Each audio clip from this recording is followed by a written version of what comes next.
Nah, kalau kita sudah siapkan itu, Allah akan permudah. Apa di antara kemudahannya? Rizkinya Allah siapkan. Jadi kitanya nggak susah. Demi Allah saya katakan, kalau ini rumus diikuti oleh kita, itu dimudahkan oleh Allah. Dunianya sukses, akhiratnya dapat. Jadi kalau kita susah, yang salah bukan Allah. Allah pun sudah jawab di akhir ayat Quran surah kedua, akhir ayat 185. Yuridullahu bikumul yusra wala yuridu bikumul usra. Kata Allah, Allah menginginkan semuanya mudah, bukan susah. Jadi kalau Anda hidup susah, yang salah bukan Allah, Anda sendiri yang nggak baca petunjuknya. Jangan salahkan Allah. Kenapa saya begini ya Allah? Bukan saya, Cepi, kamu yang salah. Kenapa kamu nggak baca? Aku turunkan, aku paksa bahkan. Makanya wajib itu dipaksa.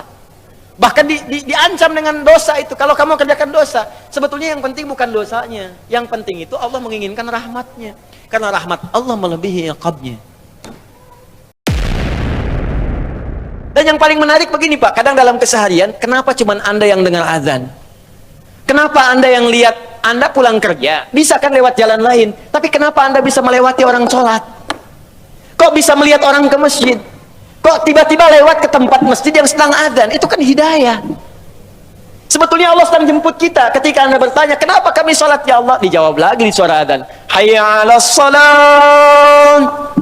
Kenapa sholat ya Allah? Teruskan, hayya 'alal falah. Tuh, falah, sukses dan bahagia. Ketika engkau bertanya, kenapa kami mesti sholat? Aku jawab, kata Allah, suara muadzin tuh, 24 jam aku perdengarkan padamu, tanpa putus, supaya kamu bahagia, supaya kamu senang, supaya kamu lancar, supaya kamu nggak punya masalah. 24 jam, kalau sekali diingatkan, belum sadar, mungkin wajar. 24 jam diingatkan, nggak sadar-sadar, Anda manusia bukan? 24 jam, datang terus, kedengaran terus, nggak sadar juga. Perlu apa lagi? Sekarang yang salah siapa? Jangan lagi Anda salahkan Allah, ya Allah, kenapa saya mesti begini? Why me ya Allah? Why not, kata Allah. Kamu saya kasih nggak diambil-ambil. Makanya kalau kita sadar, cara berpikirnya begini, sholat membuat kita bahagia, maka semua orang akan menunggu waktu sholat. Karena itu ketika Anda punya masalah, kalimat sholat itu ketika disebutkan di Quran, bersanding dengan solusi. Quran surah kedua ayat 45. Wasta'inu bis-sabri was. Kalau engkau punya masalah, kata Allah, maka minta kepadaku. Sabar terima masalahnya, karena semua orang punya masalah. Bukan Anda saja, kata orang, semua orang hidup punya masalah. Perhatikan Quran surah kedua ayat 155. Walanabluwannakum bisyai. Semua orang yang hidup, kata Allah, aku akan uji dengan persoalan. Diuji dengan masalah. Masalah ini aku turunkan, bukan ingin membuat hidupnya bermasalah. Perhatikan bahasa Qurannya. Tapi ingin meningkatkan kualitas hidupnya. Sebab kalau hidup nggak ada ujian, kualitasnya nggak meningkat. Anak SD itu masuk SMP kalau sudah lewat ujian.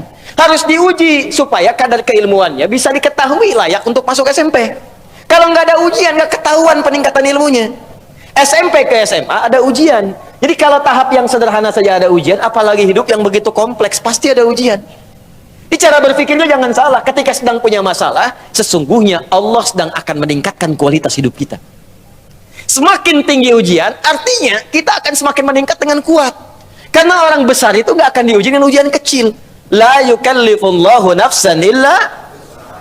Jadi kalau Anda hadir sekarang di pengajian ini, sedang punya masalah berat rasanya, maka berbahagialah. Artinya, Anda akan diangkat setinggi-tingginya oleh Allah, karena ujian yang diturunkan, ujian yang disetarakan dengan kemampuan Anda. Itu poinnya. Nggak ada orang hidup nggak punya masalah. Apa dikira Ustadz gak punya masalah? Lebih banyak daripada jemaah. Tuh masalah antum tuh. Saya jawab juga. Di hidup bersanding dengan masalah. Persamaan terbaliknya, orang yang tidak ingin punya masalah artinya tidak ingin hidup. Siapa yang tidak ingin punya masalah? Angkat tangan. Selesai. Nah sekarang kata Allah, kalau sedang punya masalah, minta kepada saya solusinya supaya dipermudah. Lewat apa ya Allah? Wassalah, datang. Kalau Anda masih nggak mau sholat, ditanyakan imannya oleh Allah. Makanya kalimat ini disebutkan sekali lagi untuk menguatkan di ayat 153. Dipanggil kalimat imannya. Seakan-akan begini bahasanya. Kamu ini punya iman apa enggak sih? Kalau nggak punya iman kamu apa? Ya karena nggak ada iman. Sekarang kamu masih mengaku beriman, tapi saya panggil sholat nggak datang. Karena itu di ayat 153, paling kanan sebelah bawah, itu kalimatnya berubah dengan disebutkan kata iman di depannya. Ya ayyuhalladzina amanu. Hei semua orang beriman, mana imanmu? Ista'inu bis sabri was salat. Kalau kalian punya masalah, kata Allah, sekali lagi datang lewat salat, minta kepadaku. Makanya kalimat ista'in dirubah menjadi kalimat permintaan, berubah jadi nasta'in. Saya tanya pada Anda, apakah kita mengucapkan kalimat nasta'in dalam setiap salat? Berapa kali kita ucapkan dalam sehari? 17 kali. Iyyaka na'budu wa iyyaka nas. Hadis kuncinya mengatakan, ketika seorang ibadah benar bacanya, membaca kalimat itu, benar salatnya, sampai di kalimat itu, maka jawaban hadis kuncinya, hadza baini wa baina 'abdi wa li 'abdi masal. Ini perjanjian antara aku dengan hambaku, maka apapun yang hambaku minta sampai di sini, aku akan kabulkan selama itu dia butuhkan. Nah, sekarang kita masuk kepada kurikulumnya. Pelan-pelan, kita masih sampai jam 12 kan? Tenang aja. Sekarang praktek. Oh, saya tidak ingin jadi teori saja. Ngaji dengan saya, pasti kita akan belajar teori, setiap huruf kita bahas, lalu kita ada tahapan praktek. Ya, kalau Anda hanya sampai mendengar saja, mencatat, mungkin ada pahala. Tapi saya kecewa. Karena belajar itu tidak akan pernah sempurna tanpa praktek. Kita praktekkan, komitmen kita. Ya, belajar, praktekkan. Belajar, praktekkan. Sehingga terasa manfaat dari pembelajaran itu. Sekarang bagaimana prakteknya? Yuk kita susun kurikulum Quran.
Ya.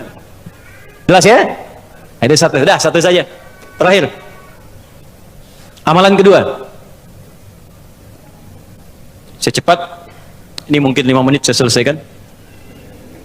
Amalan kedua selain sholat adalah banyak berinteraksi dengan Al-Quran. Kenapa? Karena sejak diturunkan Al-Quran itu saat Allah turunkan itu langsung bersanding dengan kalimat hudan. Hudan. Dan setelah saya gali dalam Al-Quran, memang ternyata semua kitab itu ketika diturunkan pada setiap nabi disebutkan hudan. Nabi Musa misal. Nabi Musa itu kitabnya apa? Taurat kan? Diturunkan Taurat. Nah, fungsi Taurat itu hudan. Buka Quran surat 17 Al-Isra ayat kedua. Wa ataina Musal kitaba. Kami turunkan kepada Musa kitab namanya Taurat. Tahu dari mana Taurat? Quran surah ketiga ayat ketiga. Nazzala 'alaikal kitaba bil haqqi musaddiqan lima bayna yadayhi wa anzalat Taurata wal Injil. Taurat kepada Musa, Injil kepada Isa alaihissalam. Wa ataina Musal kitaba. Kembali ke Quran surah 17 ayat kedua. Kami turunkan kepada Musa, kami berikan Alkitab Taurat. Apa fungsi Taurat? Wa ja'alnahu hudan. Kami jadikan di Taurat itu petunjuk-petunjuk kehidupan. Untuk siapa? Li Bani Israel. Karena tugas Nabi Musa untuk Nabi Israel, Bani Israel saja. Di Nabi Musa itu terbatas tugasnya. Bukan rasul untuk sedunia, rasul untuk kelompok Bani Israel. Bani Israel banyak rasulnya. Nabi Isa, Bani Israel. Di Nabi Isa itu tugasnya di terbatas saja. Wilayah Palestina sedikit sebagiannya. Di situ aja. Makanya kalau nyampe ke Indonesia itu kelewatan gitu. Ya, nyampe sana aja di situ.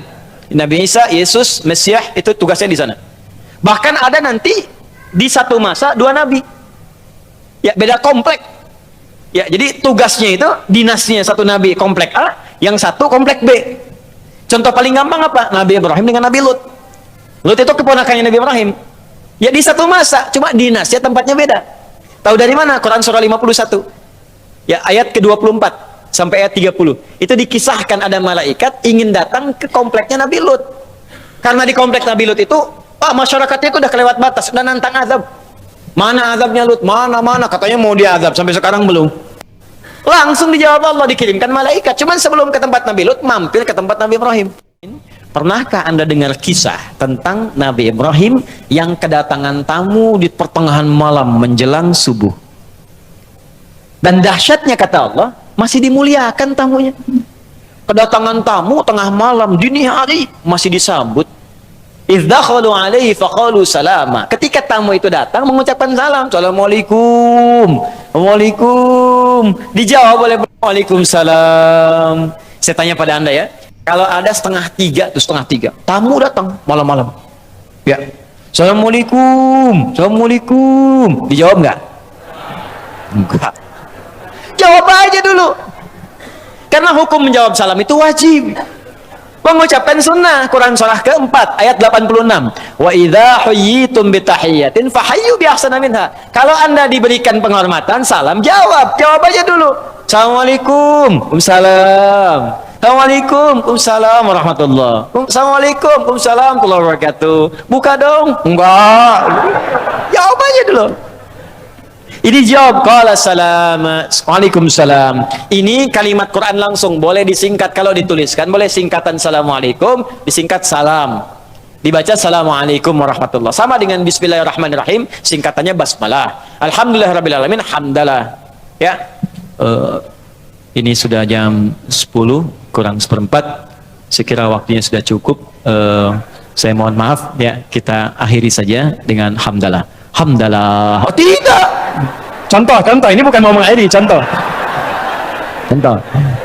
Hamdalah, alhamdulillahirabbil alamin. Takbir Allahu Akbar. Kita masih ada waktu, masih bukan. Ini contoh, ya. Sama salam itu singkatan dari assalamualaikum. Ada singkatan, ada. Ya. Nah, maka apa yang terjadi? Saya cepat saja. Itu masih disambut oleh Nabi Ibrahim. Kemudian faragha ila ahli. Beliau datang ke istrinya, Sayyidah Sarah waktu itu. Masih nanya, "Mah, ada menu terbaik apa? Tamu istimewa nih malam-malam." Qaumun munkarun. Oh, ini bukan orang sini, orang jauh. Kalau orang jauh jangan banyak ditanya. Dimudahkan oleh Mas. Menu terbaik apa? Nggak ada. Pak, ini nggak ada stoknya. Bahasa kita. Kata Nabi Ibrahim, kita lihatlah ke belakang. Ditemukanlah anak sapi punya beliau itu, lembu. Itu masih nyembelih dulu. Faja'a bi'idlin samin. Disembelih bikin gulai malam-malam. Dihidangkan. Muncul persoalan. Begitu dihidangkan, faqarabahu ilaihim qala la ta'kulun. Setelah dihidangkan, Nabi Ibrahim ikut duduk. Tapi makanan nggak disentuh. Dilihat aja begini. Diamati oleh Nabi Ibrahim. Sudah nggak disentuh, ngelihat kaki ke bawah. Kakinya nggak nempel ke lantai. Komplit itu mah. Baju putih, rambut panjang. Malam-malam lebih daripada 3, 5, 7.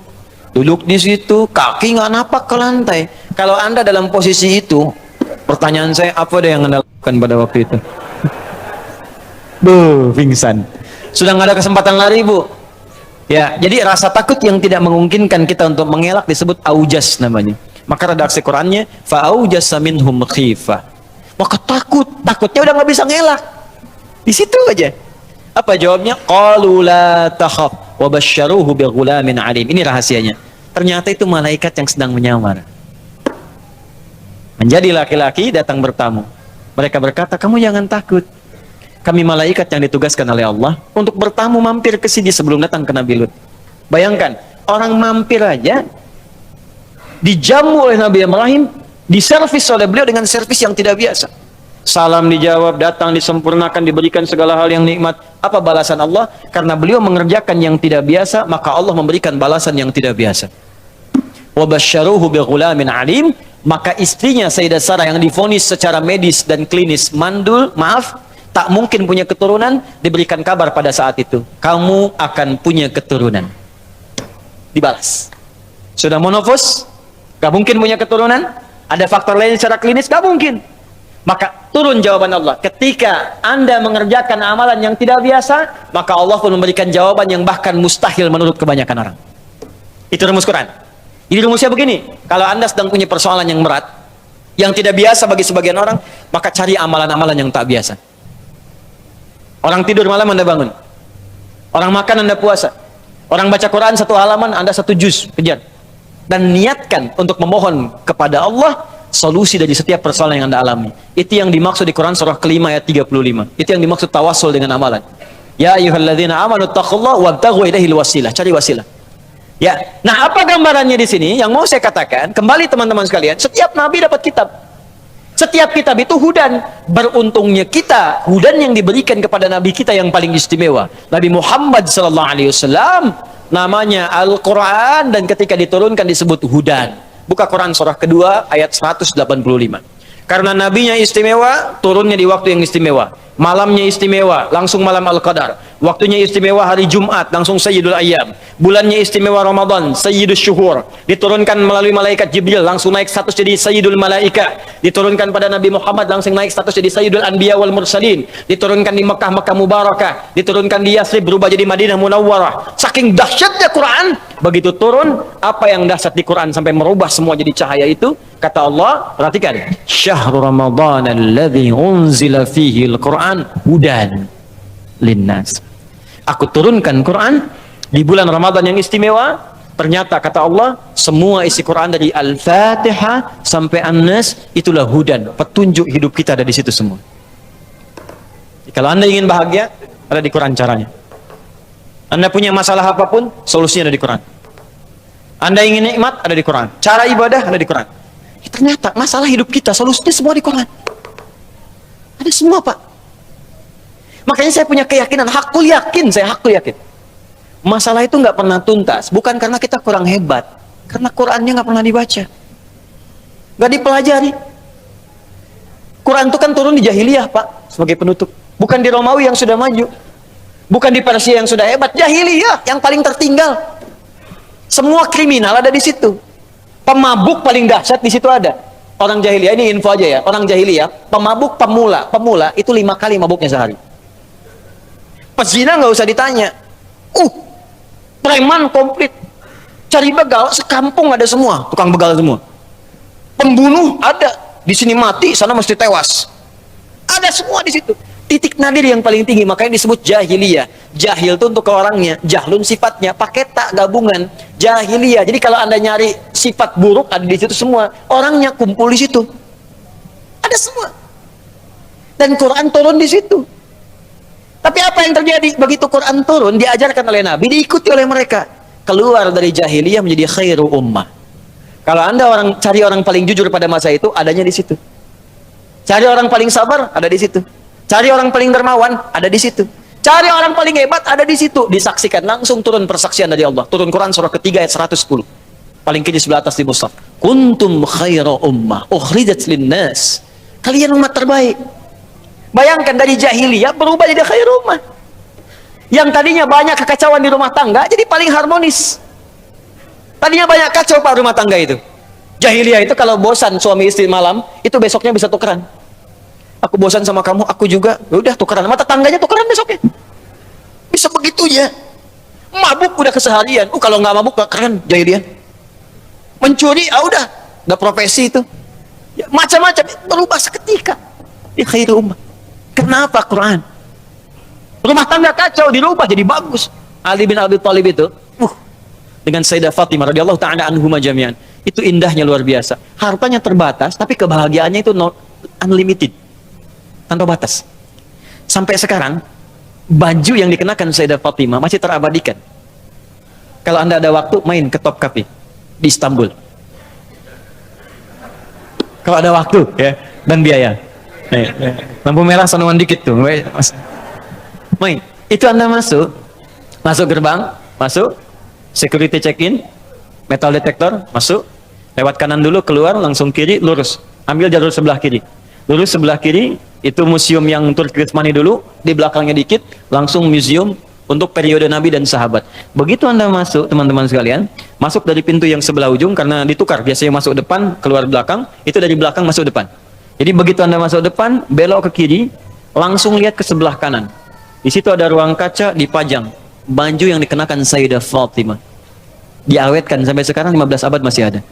Padahal hidupnya begitu sederhana, tapi kesederhanaan itu tidak menghalangi keduanya untuk bahagia. Indah. Ternyata bahagia itu tidak cukup dengan minum kopi.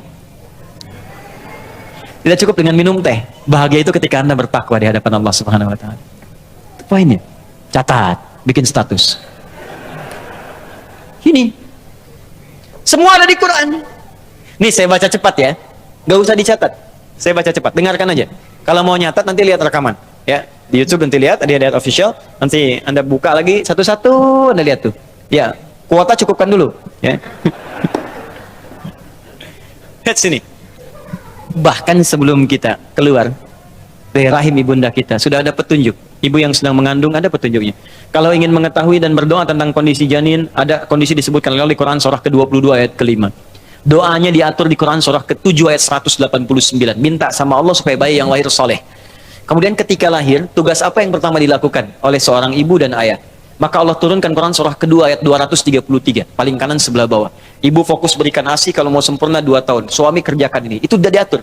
Begitu 2 tahun, pendidikan apa yang pertama diberikan kepada anak supaya taat kepada Allah, gampang dekat dengan orang tua dan dengan lingkungan baik. Turun Quran surah 31 ayat 13 sampai dengan 19. Begitu dia beranjak kemudian sampai titik dia mau menjelang baliknya dan dia mau sekolah dengan yang formal, maka turun ketentuan lagi. Ini ajarkan ini doanya, ini caranya supaya dia paham dalam pelajaran. Turun Quran surah 9 ayat 122. Dia boleh dapat ilmu tapi iman juga harus kuat. Turun Quran surah 58 ayat ke-11. Caranya Quran surah 96 ayat 1 sampai dengan ayat 5-nya. Tingkatkan takwanya supaya ilmunya juga dapat. Turun Quran surah kedua akhir ayat 282. Lalu dirinci amalan-amalannya sampai dimudahkan oleh Allah. Kalau dia bahkan menghafal Quran pun diringankan oleh Allah cara menghafalnya. Turun Quran surah ke-75 ayat 16 sampai dengan 18-nya. Kemudian naik lagi. Ada dia semakin naik, semakin tinggi, mungkin dia mulai merantau. Ya, sekolah di kampusnya bukan di tempat dia. Pergi ke Jakarta, pergi ke Eropa, pergi kemana-mana. Kata Allah, kalau kamu pindah kemanapun, pasti akan dapatkan kultur yang berbeda. Masyarakat yang tidak sama. Jaga takwamu begini caranya. Turunkan Quran surah 49 ayat 13. Kadang-kadang ketemu jodohnya. Saat ketemu jodoh, kamu ta'aruf jangan lama-lama. Siapkan lamaranmu, carikan kemudian maharnya, dapatkan yang terbaik. Quran surah keempat ayat keempat. Lakukan pernikahan, Quran surah ke-30 ayat 21. Saat mau nikah pun diberikan pelajaran. Kalau jadi suami, ini tugas kamu di awal. Istri tugasnya ini. Kalau nanti ada masalah, ini masalahnya. Dirinci oleh Quran. Dari mulai masalah salah komunikasi, komunikasi yang tidak sempurna, sampai persoalan yang sulit diselesaikan, begini caranya. Turun Quran surah keempat ayat 34 sampai 35. Bahkan dalam kondisi pun pecah, nggak bisa diselesaikan berdua, ini cara mencari orang bijak untuk menyelesaikan masalah di rumah tangga. Tadi surah 4 ayat ke 35-nya. Sampai diterangkan, kamu kalau sudah menikah laki-laki tugasnya begini, cara mencari nafkahnya ini yang standar. Quran surah kedua ayat 168. Kalau pengen cepat baru bergerak, rizkinya cepat. Quran surah kedua ayat 172. Kalau lebih cepat lagi belum bergerak, rizki datang. Quran surah 7 ayat 96. Tapi jangan kamu kira saat bekerja akan biasa-biasa, akan ada tantangan. Mungkin ada yang tidak suka dengan engkau, persaingan yang tidak sehat. Kadang-kadang engkau yang tender tapi hasilmu diambil oleh orang lain. Mungkin terjadi. Ujiannya pelajari. Dari mulai ujian ringan sampai berat. Quran surah kedua ayat 214. Solusinya di Quran surah ketiga ayat 142.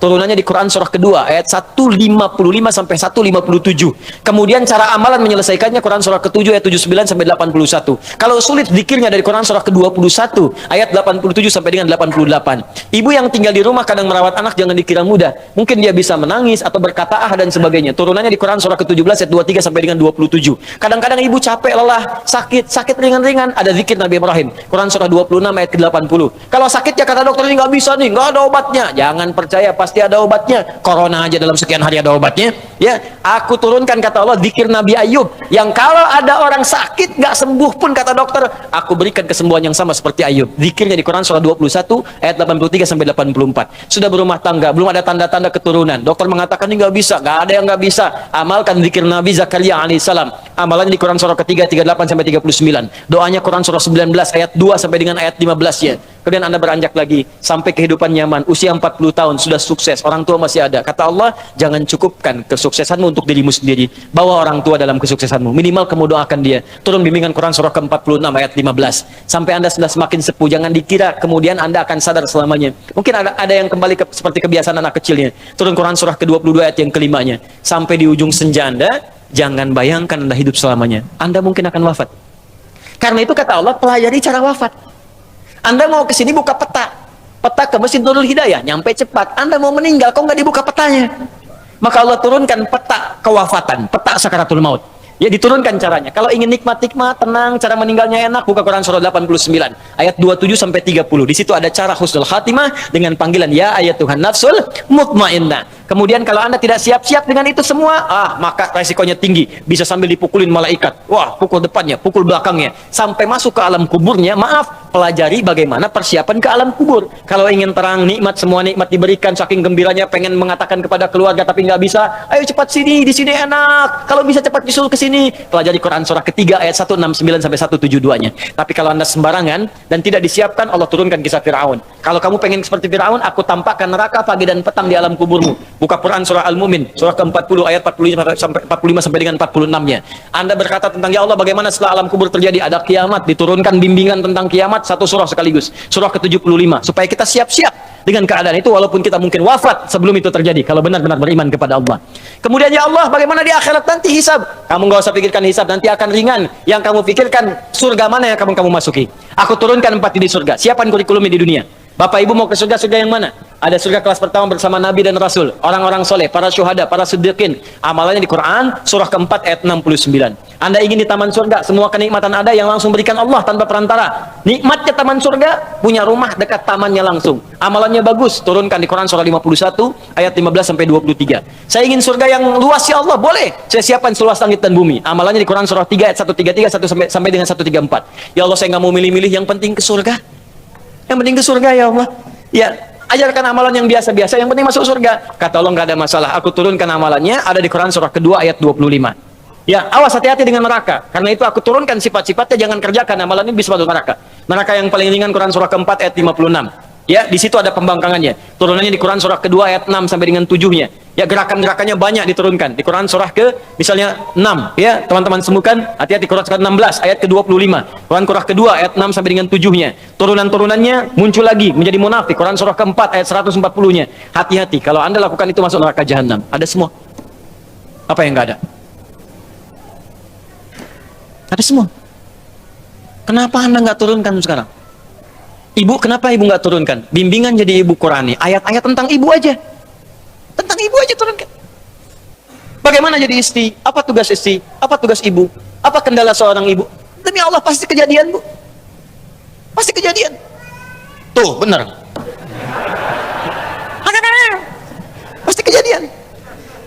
detail sekali dari mulai mengandung, menyusui, lahir sampai anak bermasalah ada semua. Kenapa nggak ada keluarkan? Anda berapa tahun jadi ayah? Kenapa nggak dikeluarkan bimbingan jadi ayah? Kenapa nggak dikeluarkan bimbingan nafkah? Ada semua. Jadi kalau kita susah, yang salah bukan Allah. Allah pun sudah jawab di akhir ayat Quran surah kedua, akhir ayat 185. Yuridullahu bikumul yusra wala yuridu bikumul usra. Kata Allah, Allah menginginkan semuanya mudah, bukan susah. Jadi kalau Anda hidup susah, yang salah bukan Allah. Anda sendiri yang nggak baca petunjuknya. Jangan salahkan Allah. Kenapa saya begini ya Allah? Bukan saya, Cepi, kamu yang salah. Kenapa kamu nggak baca? Aku turunkan, aku paksa bahkan. Makanya wajib itu dipaksa. Bahkan diancam dengan dosa itu. Kalau kamu kerjakan dosa, sebetulnya yang penting bukan dosanya. Yang penting itu Allah menginginkan rahmatnya. Karena rahmat Allah melebihi iqabnya. Itu poinnya. Karena itu sekarang yuk mendekat kepada Quran. Baca dulu, karena membaca itu pengantar untuk paham. Setelah itu ngaji, tilawah. Ya jangan tinggi-tinggi dulu Pak, jangan tinggi-tinggi. Yang kita kerjakan di harian. Antum apa nih aktivitasnya? Pebisnis, keluarkan ayat bisnis. Buka hadisnya. Antum di birokrasi, keluarkan ayat birokrasi. Ada kok ayat pemerintahan. Diplomasi ada, makanya diplomat kita ulung semua. Ya, Amr bin As itu dari Afrika Utara, dari Mesir ke Syam. Diplomasi jalan itu, diplomasi ekspedisi itu. Itu muslim semua setelah itu, maju semua. Silahkan cek sekarang. Mesir, Libya, Tunisia, Maroko, Aljazair, sampai ke Syam. Ya, Jordania, Palestina, Syria, Libanon, muslim semua. Bukan karena muslim ya maju juga pada saat itu. Ini informasi aja ya. Dulu zaman itu Afrika Utara itu provinsi. Afrika Utara provinsi. Sampai ke masa gubernurnya Musa bin Nusayr, jenderalnya Tariq bin Ziyad. Yaman provinsi. Gubernurnya Mu'adz bin Jabal. Provinsi, sekarang jadi negara. Dan makmur semua. Spanyol dulu, Andalusia, kiblatnya Eropa. Kita mendambakan itu. Dan kita itu muslim paling besar di dunia. Tapi mana isi Qurannya? Dan itu disupport oleh undang-undang kita juga. Itu bahkan negara pun undang-undangnya mensupport kita supaya kita soleh. Coba buka pasal 29 ayat 2. Ayo ngajinya pakai undang-undangnya. Negara menjamin kemerdekaan tiap-tiap penduduk untuk memeluk agamanya masing-masing dan beribadah menurut agama dan kepercayaannya itu. Dijamin oleh negara. Makanya kita ngaji ini kan ibadah, negara menjamin kita ngaji. Baca Quran dijamin, sholat dijamin. Makanya negara bikin Depag. Depag itu kalau Anda lihat sejarahnya, Kemenag itu apresiasi negara kepada umat Islam, dibikinlah Depag. Buka sejarahnya. Karena kita toleran, bukan cuma Islam saja, ada saudara-saudara kita sebangsa di sini. Ada yang Kristen, ada yang Hindu, yang Buddha, maka dibikin kemudian divisi di situ. Ya, dirjennya ini, ininya ini, ada bagian direktorat yang Muslim, direktorat yang Kristen, yang Hindu, yang Buddha, supaya kita bisa sebangsa setelah akhir berhubungan dengan baik, toleransi yang paling indah. Tapi keislaman kita dijamin dan kita pun gak boleh ganggu saudara kita yang lain. Jadi jangan ganggu kalau ada orang mau ibadah ke gereja, biarkan. Ya, di pura biarkan. Hormati mereka. Lakum dinukum waliyadin. Tapi menghormati itu juga tidak harus ikut-ikutan. Wah, ini orang lagi ibadah kok azan di gereja, yang nggak nyambung. Hormati, kita pun menghormati, dan disitulah hidup bertoleransi yang paling indah. Jadi itu Bapak Ibu sekalian, kalau ingin mendapatkan itu semua, maka mendekatlah kepada Allah dengan banyak menunaikan salat, kemudian banyak bertilawah Al-Quran. Ya, insya Allah bulan ini Februari akan ada kuliah pertama yang kemarin sudah daftar. Nanti insya Allah akan ada pengumuman kuliah pertama. Ini akan dibuka langsung. Jadi sedang diagendakan, mudah-mudahan tidak ada halangan. Dibuka langsung oleh Grand Sheikh Al-Azhar. Akan datang di Indonesia. Rencananya akhir bulan ini. Ya, jadi datang, dan tempat yang pertama dikunjungi kalau tidak ada halangan tempat kami, Quantum Wakhian Institute di Bekasi.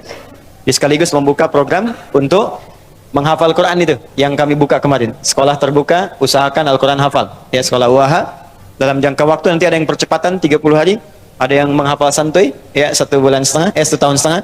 Di situ kita nanti diberikan manhaj. Insya Allah bulan ini pembukaan, dan mulai bulan depan akan ada kelas-kelas masuk untuk itu. Nanti insya Allah kalau tidak ada halangan, dalam waktu juga nanti yang sedang kita siapkan, kelas-kelas itu akan aktif kembali. Kelas rumah tangga, kelas dunia usaha, kelas dokter yang sudah kita buka sebelumnya, nanti insya Allah akan diteruskan lagi. Bapak Ibu bisa masuk ke situ. Itu yang kami turunkan, kurikulum Al-Quran dan sunnah-sunnah Rasulullah SAW yang bisa diterapkan dalam kehidupan. Saya kira itu yang saya sampaikan. Untuk hari ini, saya mohon izin, saya ini hari ini akan mengisi satu, kemudian langsung ke bandara. Kalau saya telat sedikit, saya bisa kehilangan atau ketinggalan pesawat saya untuk hari ini.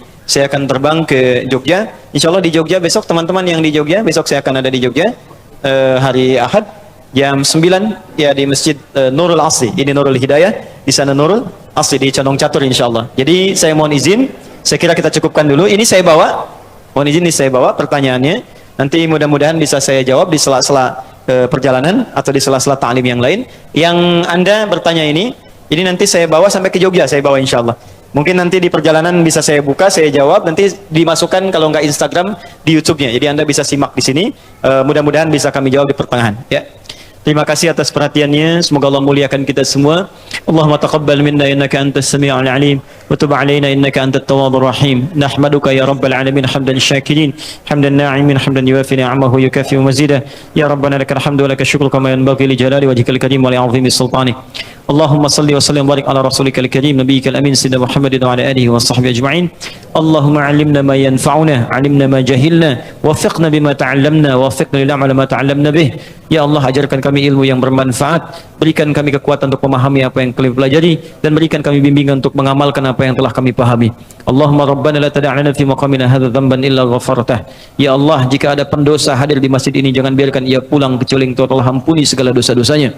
Wala hamman illa farajtah, jika ada di antara kami yang tengah dirundung kegelisahan, jangan biarkan ia pulang kecuali Engkau telah tenangkan keadaan hatinya. Allahumma wala maridan illa syafaitah, jika ada di antara kami yang tengah Kau uji dengan penyakit, maka mohon ya Allah dengan kesembuhan amalannya angkat dan sembuhkan segala penyakitnya. Wala asiran illa yassartah, jika ada di antara kami yang tengah Kau uji dengan kesulitan, baik di rumah tangganya, pekerjaannya, hidup sosialnya, maka mohon ya Allah angkat dan hilangkan segala kesulitannya. Rabbana atina fid dunya hasanah wa fil akhirati hasanah wa qina adzaban nar. Bi fadlika subhana rabbika rabbil izzati amma yasifun wa salamun alal mursalin wa akhiru da'wana subhanakallahumma wa bihamdika asyhadu an la ilaha illa anta astaghfiruka wa atubu ilaik. Walhamdulillahi rabbil alamin. Assalamu alaikum warahmatullahi wabarakatuh.